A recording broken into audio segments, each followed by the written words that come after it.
सुट्टी द्यायची नाही. आपण संख्येने कमी आहे, पण तुमच्या सोबतीनं तुमचे सगळी माणसं आहेत, त्यांना पण विनंती. हा, भैरवाच्या नावानं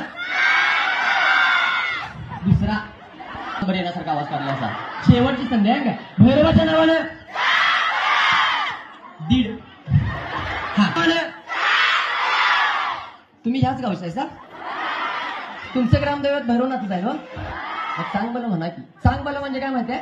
म्हणजे मला अभिप्रेत असलेला शब्दाचा अर्थ सर, चांग भलं म्हणजे चांगलं भलं होईल. पुन्हा कुणाला वाटतं चांगलं भलं व्हावं ते म्हणायचं. हा, भैरवाच्या नावानं एवढं सुंदर आयोजन आहे, तरी पण बरेचसं नाही बघा. मला लई काम आहे, मला असल्या कार्यक्रमात अजिबात जायचं नाही. मी काम करणार आणि झोपणार अशी म्हणून जी घरात बसल्यात तरी त्यांच्याकडे ऐकू द्यायला पाहिजे. सगळ्यांनी एका तालात एका सुरात भैरवाचा आशीर्वाद घेऊयात आणि कार्यक्रमाला सुरुवात करूया. सोनच होणार आहे, बरोबर ना? भैरवाच्या नावानं सांग मला, भैरवाच्या नावानं सांग मला.